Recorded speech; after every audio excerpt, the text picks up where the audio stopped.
Hello, my name is Kathy Arreguin, and on behalf of the workshop support team and myself, I would like to welcome you to the Sloan Consortium Workshop, Collaboration and Group Work, Using Teams Effectively. I look forward to working collaboratively with all of you over the next 10 days as we share tips, ideas, and best practices for implementing collaboration and group work within your classes. I have facilitated Sloan Consortium workshops since 2008 and have served as an online adjunct instructor with the Graduate Department of Educational Technology at San Diego State University since 2007. Characteristic of that department's online offerings is the consistent application of collaborative team projects that apply and synthesize core concepts. It's my experience that online collaborative group projects can and do promote meaningful learning and application, and can also create long-lasting online learning communities that motivate students and encourage retention. Apart from my work with San Diego State, I'm a formally trained instructional designer and have many years' experience in K-12 education and educational media. Let's look at our learning objectives for this workshop. As instructors, you will learn how to effectively facilitate group work by developing a group work plan and exploring tool options.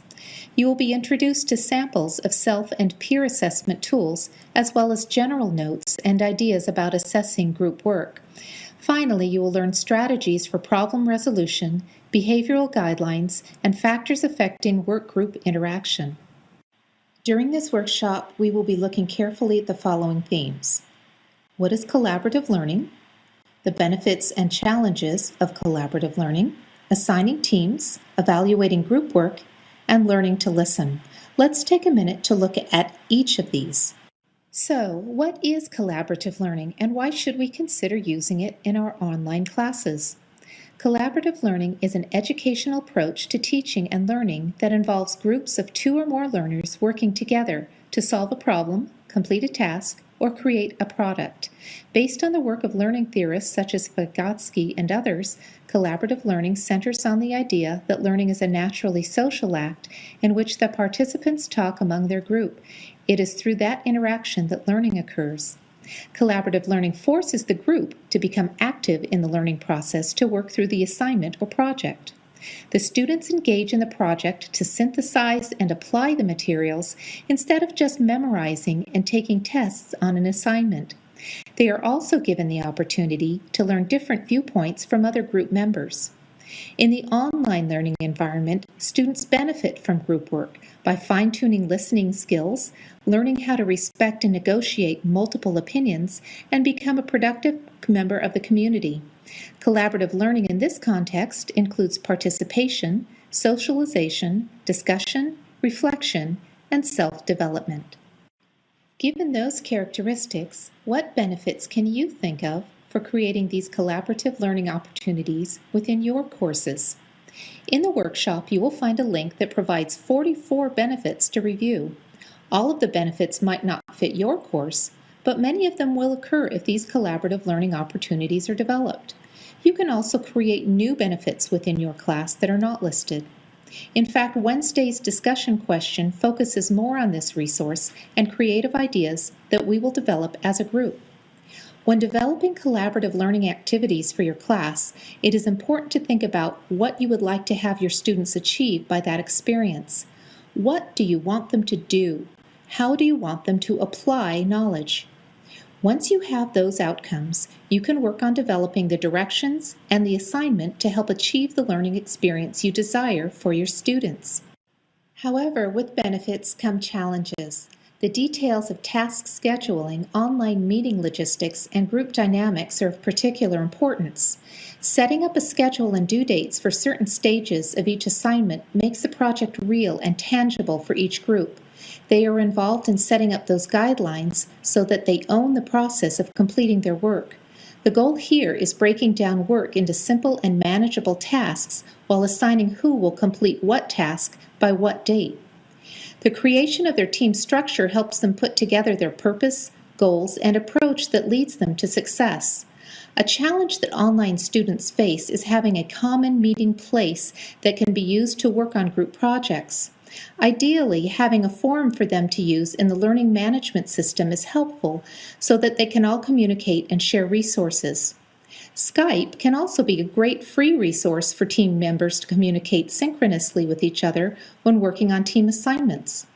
Make sure to familiarize yourself with the resources that you have available for your students and communicate ideas and options to them about how they can be helpful in collaborating with other team members.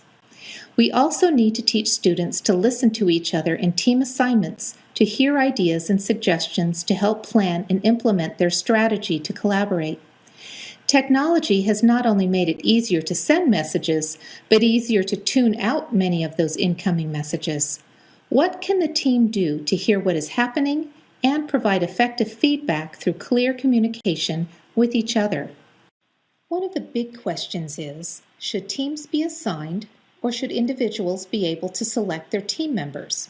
Some of the decision-making here should come from how courses are structured at your school and what makes the most sense with your classes. If students have started a collaborative relationship and work well together, it may be wise to let them stay in the teams that they select. It allows them then to focus more on the assignments and the learning goals. The majority of times, though, you may find that the students do not have that relationship built, and they need to start working on their projects for class quickly and efficiently. In those cases, it may be more expedient to assign or strongly guide the creation of teams, just for the sake of time. The assignment of teams can and sometimes does lead to a power struggle. The students face and must resolve conflict as they learn to build similar experiences through communicating and working together to complete the assigned task. When we think about collaborative learning, long-term collaborative teams or cohorts of students come to mind. Many students assign a group of students to a cohort with the goal of completing a degree track together. They take the same courses together and have the same schedule. Why is this done?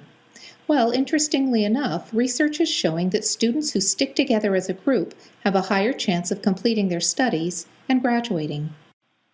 As college professors, we all have the opportunity to grade and evaluate individual student work.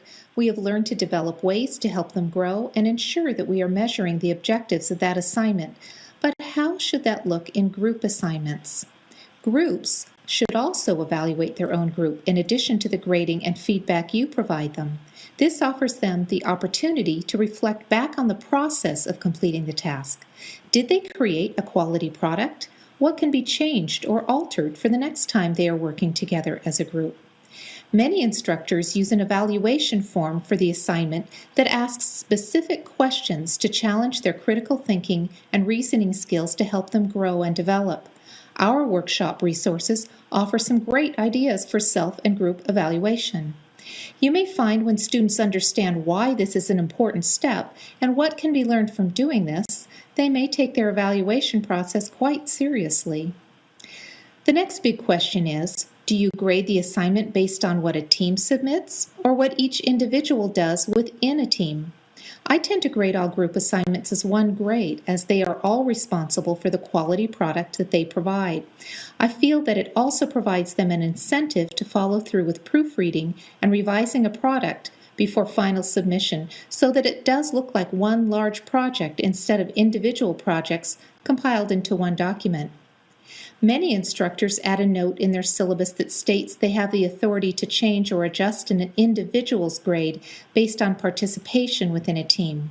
While not used often, it does provide the opportunity to adjust if a team member has not fully participated in the assignment as expected. During the workshop, we will spend our time reading, reflecting, and constructing knowledge together. In addition to our daily forum topics, we have a number of great resources for you to explore and an end-of-workshop live session planned, sure to feature great discussion and information. The workshop Moodle outline has all the details. If you plan to earn a certificate of completion for this workshop, you must complete the following before the end of the workshop. You need to contribute to at least 5 out of the first 7 forum discussions. You may, of course, participate in more. However, I do ask for the benefit of all participants that you contribute and respond in a timely manner, not just during the last few days of the workshop. Also, you must contribute to the last forum that is listed under the last day of the workshop. Given our very short time frame, this will be our opportunity to collaborate together using an example of an easy-to-use Web 2.0 tool. Although this activity is listed under the final day of the workshop, please feel free to complete it earlier if you wish. You must also complete the individual graded activity that we will look at in the next slide. Finally, we ask you to complete a brief workshop satisfaction survey. It will only take you a couple of minutes, but will provide us valuable information that will help us improve the workshop experience for future participants. One final reminder: to qualify for the certificate of completion, all work must be completed by midnight on the last day of our workshop. As with other Sloan Consortium workshops, you will be able to access and review all resources and forums for 1 year after the workshop completion date. Let's take a minute to look at the individual final activity. Our emphasis is on practical application in your online classroom. To that end, using what you've learned in the workshop, you will develop a potential collaborative activity that can be incorporated in a future course session. You will also review collaborative activities that other workshop participants have developed to gain new ideas and perspectives that can be brought into your classes. This final graded activity is an individual assignment. Look at the courses that you are teaching, are about to teach, or have taught in the past. Select one of those courses to use for this assignment. Develop a new collaborative activity for the class that meets one or more learning objectives for your course. Submit the assignment in the appropriate forum by the due date listed. For a satisfactory grade, in addition to posting your collaborative activity, you need to provide feedback for at least one participant's activity within 2 days past the due date. You can find additional details and a short rubric in the links at the bottom of blog.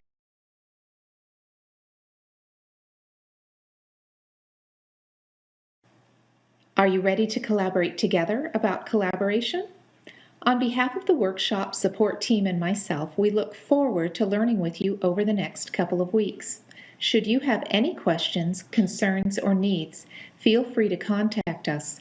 We keep a close eye on the workshop help forum and are here to provide any support you need to be successful as you take the next steps in your online teaching adventure. See you online soon.